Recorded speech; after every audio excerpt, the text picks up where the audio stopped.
അനുസരിക്കൂ. അത് മാത്രമേ ഉള്ളൂ രക്ഷ. ഞാനിവിടെ കഴിയാം, മരിക്കുന്നത് വരെ. രമണി വീട്ടിലേക്ക് പോകൂ.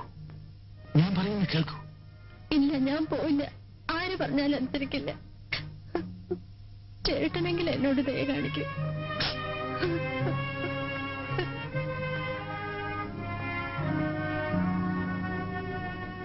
രമണി, ഇത്തരം കാര്യങ്ങൾ സാധാരണമാണ്.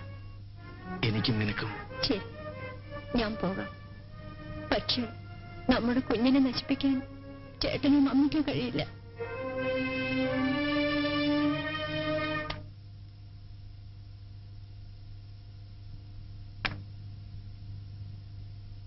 എന്താ? എത്ര പറഞ്ഞിട്ടും അവൾ അനുസരിക്കുന്നില്ല. നിങ്ങൾക്കൊന്നും അവളോട് പറഞ്ഞൂടെ?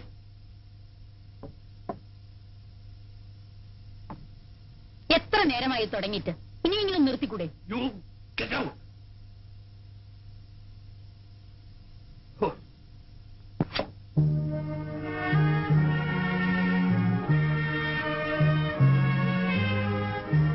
മോളിന് എന്തെങ്കിലും കഴിച്ചോ?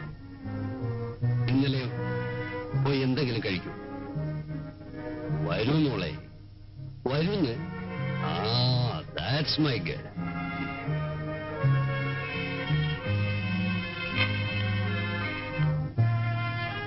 മോള് കുഞ്ഞായിരുന്നപ്പോ ഡാഡി ഉരുള ഉരുട്ടി തരുമായിരുന്നു. ഇപ്പൊ അതിന്റെ ആവശ്യമുണ്ടോ? മോക്ക് ചന്ദ്രനെ അത്രയ്ക്ക് ഇഷ്ടമാണോ? കഴിച്ചു തുടങ്ങി, എന്നിട്ട് മറുപടി പറഞ്ഞാൽ മതി.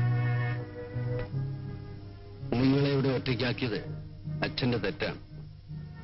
പക്ഷേ അതിന് ഇത്ര വലിയ വില കൊടുക്കേണ്ടി വരുമെന്ന് ഞാൻ ഓർത്തില്ല.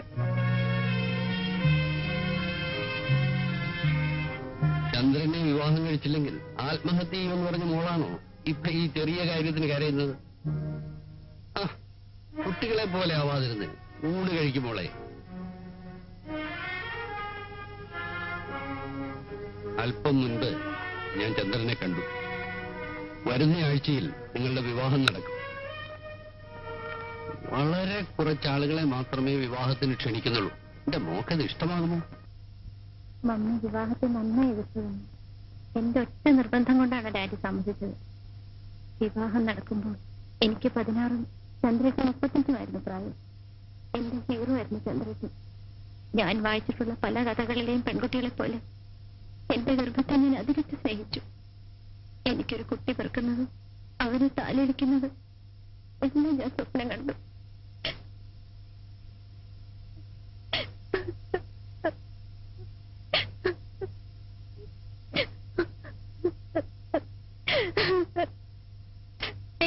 രമണി, ആദ്യ ഗർഭം അലസി പോവുക എന്നത് പലർക്കും സാധാരണമാണ്. ശരീരം സൂക്ഷിക്കാത്തതുകൊണ്ടാണ് പലപ്പോഴും ഇത് സംഭവിക്കുന്നത്. അതിന് രമണി ഇവിടെ ജോലിയൊന്നും ചെയ്യാറില്ലല്ലോ ഡോക്ടർ. ഇനി ഇങ്ങനെ സംഭവിക്കാതിരിക്കാൻ ആദ്യം മുതൽക്കേ ഞാൻ ചെക്കപ്പ് ചെയ്യാം. ഇറങ്ങട്ടെ. നീ എന്തിനാ ഇങ്ങനെ പേടിക്കുന്നത്?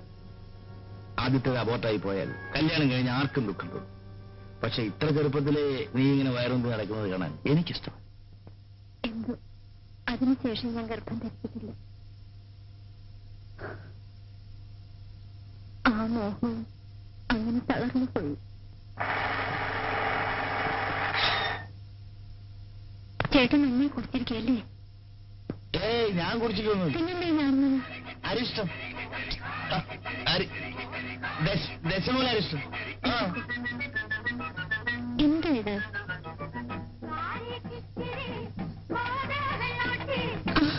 ചേട്ടനൊക്കെ കുടിച്ചിട്ട് വണ്ടി ഓടിക്കണമെന്ന് പറഞ്ഞിട്ടില്ലേ?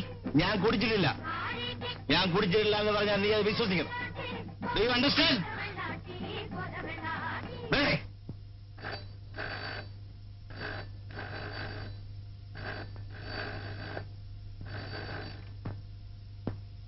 Hello, no, wrong number.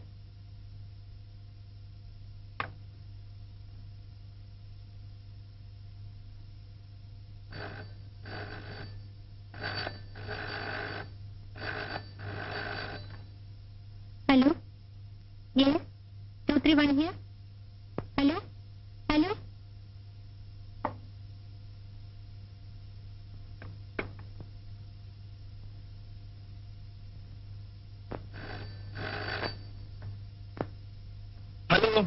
Chandran here. എന്തിനാ നീ ഇടയ്ക്കിടെ വിളിക്കുന്നത്? ഞാൻ വരുമെന്ന് പറഞ്ഞാൽ വരും. വെറുതെ ബഹളം വെക്കാതെ. മമ്മി അടുത്ത് എങ്ങനെയുണ്ടോ? അടങ്ങിയിരിക്കണ്ട മോളെ. എടാ നായിന്റെ മോനെ, ഞാൻ പറയുന്നത് കേൾക്ക്. ഞാനിപ്പോ പുറത്തേക്ക് ഇറങ്ങുകയാ. കുറച്ച് പർച്ചേസ് ഉണ്ട്. നാളെ വെളുപ്പിന് 5 മണിക്ക് പുറപ്പെടും. ഹോട്ടലിൽ കാണാം. ഓക്കെ?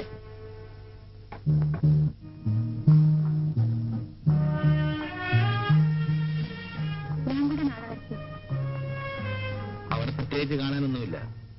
ഞാൻ മീറ്റിംഗിന് തിരക്കിലുമായിരിക്കും.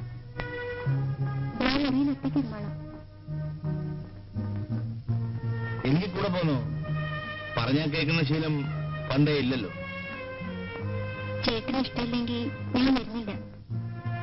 ജാടയൊന്നും വേണ്ട. വെളുപ്പിന് 5 മണിക്ക് ഒരുങ്ങിക്കും.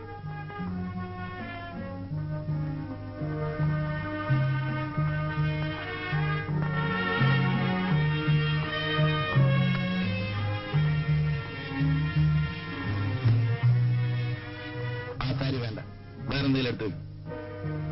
ചേട്ടന് ഇഷ്ടപ്പെട്ട് വാങ്ങിയതല്ലേ, എനിക്കിതാ ഇഷ്ടം.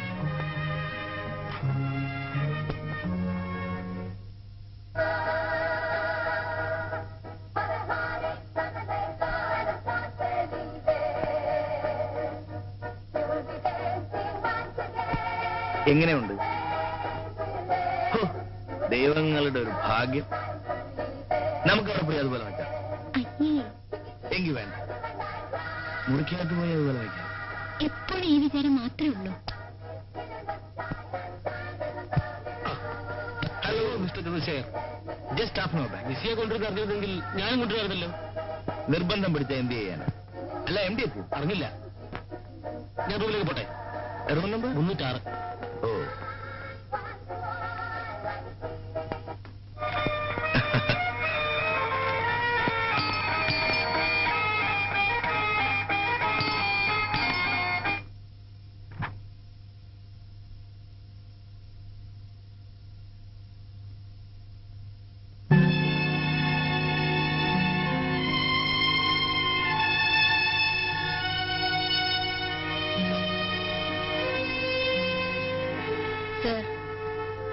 ഹലോ. ഹലോ സർ, എവിടെ എത്തിയിട്ടുണ്ട്?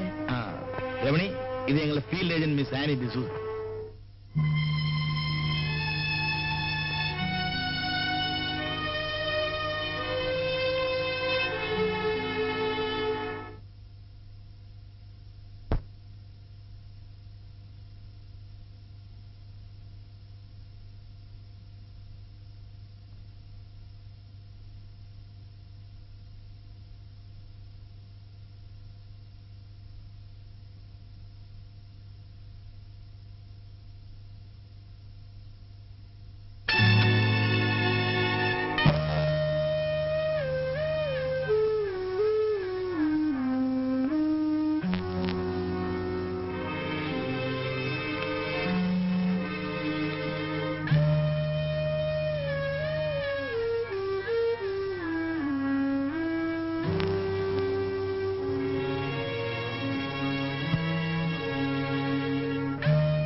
ഒറ്റയ്ക്കല്ലേ?